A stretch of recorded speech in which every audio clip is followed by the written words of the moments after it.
Hello friends, welcome back to our channel RL learning classes. आज हम पढ़ने वाले हैं आईपीसी का चैप्टर 3, चैप्टर 2 और 1 हो चुका है, वो हमने पहले ही डाल दिया है वीडियो में, आप देख लीजिएगा। चैप्टर 3 अब कहां से कहां तक है? सेक्शन 53 से सेक्शन 57 तक, ठीक है। तो चैप्टर 3 या अध्याय 3 कौन सा है? दंड। ये किससे रिलेटेड? अगर ये पूछा जाएगा तो क्या बोलेंगे? पनिशमेंट से रिलेटेड, कि क्या पनिशमेंट होगी या कैसी पनिशमेंट होगी या कितने तरह के पनिशमेंट हो सकती है, ये सारा हम इसी में देखेंगे।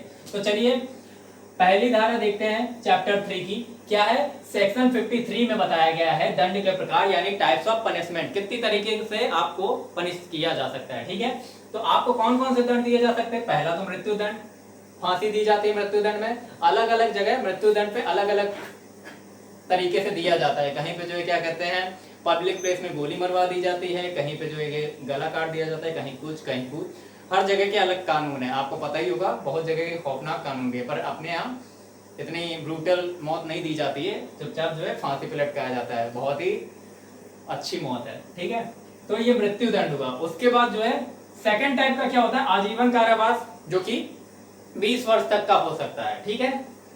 उसके बाद कारावास। कारावास दो तरीके का होता है, एक होता है कठोर, एक होता है सादा। सादा क्या होता है? सिंपल आपका कारावास होता है। और कठोर में क्या होता है? आपके साथ कुछ मतलब आपको मेहनत करनी पड़ेगी। कठोर कारावास में जो है आपको जो छेनी हथौड़ी लेके जो है पत्थर तोड़ते देखा होगा आपने मूवी में, तो वो सारा इसी का पार्ट होता है कठोर कारावास। जब आपने थोड़ा ज्यादा अच्छा गुनाह किया हो तो आपको अच्छा टाइप का थोड़ा मिलता है कारावास, ठीक है।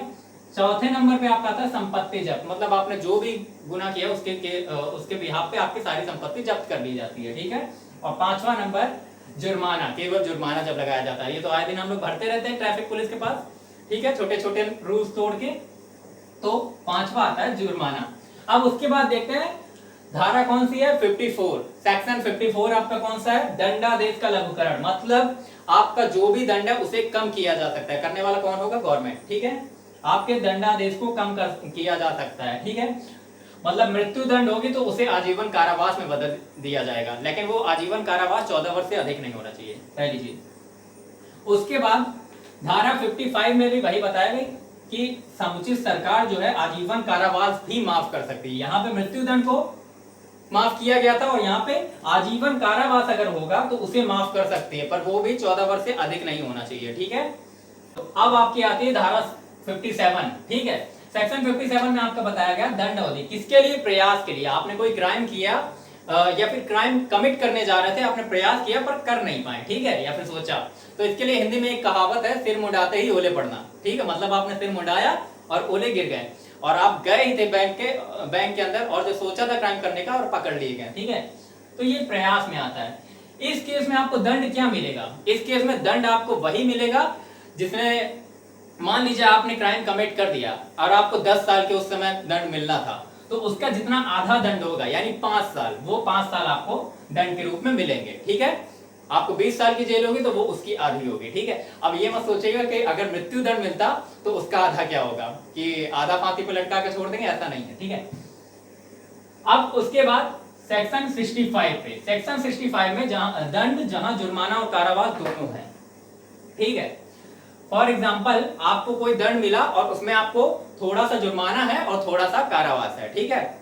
मान लीजिए 10 साल का कारावास है और 10,000 रुपए या 1 लाख रुपए जुर्माना है, दोनों आपको एक साथ मिल गए हैं, और आपने क्या किया? जुर्माना भरने से मना कर दिया, भैया नहीं है पैसा, हम गरीब है। तो इस केस में क्या होता है? जो आपका दंड होता है वो 1/4 बढ़ा दिया जाता है। मान लीजिए आपका दंड कितना था? 20 साल था, तो 20 का 1/4 कितना होगा? 1/4, 5 ईयर बढ़ जाएंगे उसमें, तो कितना हो जाएगा? 25 साल। आपका टोटल दंड अब जो हो जाएगा वो क्या हो जाएगा? 25 साल। क्यों? क्योंकि आपने जुर्माना नहीं दिया था, तो मतलब 1/4 बढ़ जाता है आपका दंड, ठीक है। अब धारा 67 देखते हैं, 67 जुर्माना वाले अपराध पर लागू है ये, जो मतलब जुर्माना ना देने पे क्या क्या आपको मिल सकता है, केवल जुर्माना होगा तो। मान लीजिए आपका 50 रुपए तक का जुर्माना किसी क्राइम पे बन रहा था, ठीक है, आपने नहीं दिया तो कितनी सजा? 2 माह की सजा, जेल में काट के आइए, 50 रुपए कमा के आइए, ठीक है। 100 रुपए तक के जुर्माने के लिए आप क्या करेंगे? 4 माह तक की सजा मिलेगी आपको। और अगर आप 100 रुपए से अधिक का जुर्माना है तो आपको 6 माह का कारावास मिलेगा, ठीक है, समझ रहे हो।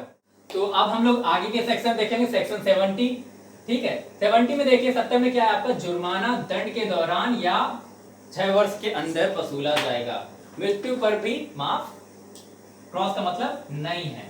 ठीक है, जुर्माना तभी आपको मिलेगा, मतलब तभी आपको देना होगा कितने, अगर मान लीजिए आपके 10 साल का कारावास है, आजीवन कारावास है, लेकिन 6 वर्ष के अंदर आपको पे करना पड़ेगा। ठीक है, और मृत्यु पर भी आपका जुर्माना आपके आगे आने वाली पीढ़ियां देंगी। ठीक है, और जो जुर्माना वो देना पड़ेगा। उसके बाद सेक्शन 73 किससे रिलेटेड है, एकांत परिरोध कारावास या सॉलिटरी कन्फाइनमेंट। पहले ये जान लीजिए सॉलिटरी कन्फाइनमेंट होता क्या है। सॉलिटरी कन्फाइनमेंट का मतलब अकेले एक जगह आपको बंद कर दिया जाएगा, ठीक है, आपके पर्सनल सेल में, और आपको मतलब बाहर की दुनिया से बिल्कुल भी, बाहर के जेल से भी वंचित कर दिया जाएगा। आप वहां भी जो है नहीं देख सकते, बाकी लोगों से बात नहीं कर सकते, बिल्कुल अलग रहेंगे। ठीक है, सिर्फ खाना वाना मिल जाएगा मे भी टाइम पे। ठीक है, तो एकांत परिरोध कारावास क्या होता है, सॉलिटरी कन्फाइनमेंट, ये बहुत इंपॉर्टेंट है आपके दो सेक्शन 73 और 74। देखो ये एकांत परिरोध किसको दिया जाता है, जो कि मतलब ऐसे हैं कि अगर सबके साथ रहें तो सबको नुकसान पहुंचा सकते हैं, जैसे कोई पागल है या मानसिक विकृत है, कुछ ज्यादा ही उसकी खराब हालत है, खराब हालत का मतलब दिमाग खराब है उसका। ठीक है, तो उसको जो दिया जा सकता है, और एक बार में 3 माह से अधिक नहीं दिया जाता है। ठीक है, पागल का मतलब पागल नहीं, पागल का मतलब जैसे कि गुस्से वाला है, लोगों को नुकसान पहुंचा देता है, पागल होगा तो वो मेंटल असाइलमेंट चला जाएगा। ठीक है, लेकिन यहाँ पे अगर कोई जानबूझ के नुकसान पहुंचाता है, कुछ ज्यादा ही उसके अंदर खुराफात है, तो क्या करेंगे, उसको सॉलिटरी कन्फाइनमेंट मिलेगा। ठीक है, और मैक्सिमम कितना मिलता है, 3 माह तक का मिलता है। अब ये 3 माह एक बार में ही नहीं मिलता है, अब कैसे मिलता है वो देखिए। 3 तरीके से मिल सकता है। अगर 6 माह का कारावास है कम से कम किसी भी बंदे का, तो उसको सिर्फ 1 माह का ही कारावास मिलता है। बहुत ज्यादा देंगे, बहुत ज्यादा देंगे तो 1 माह तक ही रख सकते हैं, और 1 माह भी वो लगातार नहीं रखा जाता। ठीक है, उसके बाद 6 माह से 1 वर्ष तक का अगर किसी का वो कारावास है, तो उस केस में क्या करेंगे, 2 माह तक के उसको दे सकते हैं सॉलिटरी कन्फाइनमेंट। ठीक है, और वो भी अलग अलग सिस्टम से टुकड़ों में देंगे। ठीक है, और 1 वर्ष से अधिक का अगर कारावास है, तो आपको मैक्सिमम से मैक्सिमम 3 माह का सॉलिटरी कन्फाइनमेंट मिल सकता है। ठीक है, ये कोई अवार्ड नहीं है, ये एक सजा है, और बहुत ही खतरनाक सजा है। ठीक है, अब सेक्शन 74 में ये बताया गया है कि हम कैसे देंगे। सेक्शन 73 में आपको ये बताया गया कि एकांत परिरोध जो होगा वो कैसे मिलेगा, मतलब क्या मिलेगा इसमें आपको, और होता क्या है। अब सेक्शन 74 में आपको बताया गया देने का ढंग। ठीक है, कैसे देंगे एकांत परिरोध या इसकी अवधि क्या होगी। तो देखिए, एक बार में 14 दिन से अधिक नहीं होगी, किसके लिए, अगर कोई कठोर कारावास वाला है बंदा। ठीक है, 14 दिन से अधिक नहीं होगी, मतलब आपको 14 दिन देने के बाद फिर से निकालना होगा बंदे को। ऐसा नहीं कि आप 14 दिन के अंदर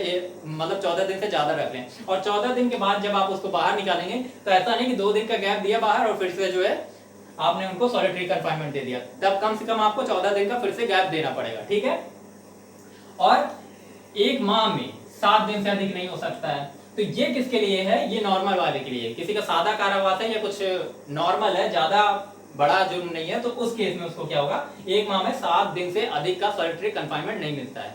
ठीक है, और 7 दिन में भी सेम चीज है कि ऐसा नहीं है कि आपको 7 दिन देंगे फिर 1 दिन छोड़ेंगे फिर 7 दिन देंगे, ऐसा नहीं कर सकते। ठीक है, 1 माह में 7 दिन से नहीं, मतलब ऑलरेडी 23 दिन का गैप हो गया।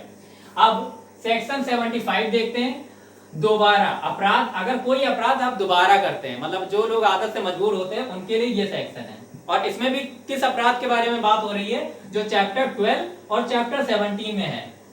चैप्टर 12 आपको आगे मिलेगा, किससे रिलेटेड है, खोटे सिक्के या फिर स्टाम्प इस सब चीजों से रिलेटेड है। मान लीजिए आप नकली मुद्रा बना रहे हैं, खोटे सिक्के बना रहे हैं, ठीक है, तो ये उससे रिलेटेड। और चैप्टर 17 जो है वो किससे रिलेटेड है, संपत्ति के विरुद्ध अपराधों से। अगर इनसे रिलेटेड कोई भी अपराध है, ठीक है, जिसमें आपको एक बार सजा हो चुकी है 3 साल की, लेकिन आपको फिर से मन है सजा पाने का, तो आप 3 साल से ज्यादा की सजा के हकदार होंगे। मतलब आपने अगर दोबारा अपराध किया, आपने 3 साल जेल में रहे, फिर बाहर आया, बाहर आके फिर से आपने सेम गलती की, तो उस बार 3 साल की सजा नहीं मिलेगी, 3 साल से ज्यादा की सजा मिलेगी। ठीक है, जितनी भी सजा पिछली हुई होगी उससे ज्यादा मिलेगी। मान लीजिए पिछली बार आपको 4 साल की सजा हुई थी, तो इस बार 4 साल 1 दिन भी हो सकती है, सॉरी 4 साल 1 दिन भी हो सकती है, और 5 साल 6 साल कुछ भी हो सकती है। ठीक है, ये उनके ऊपर है।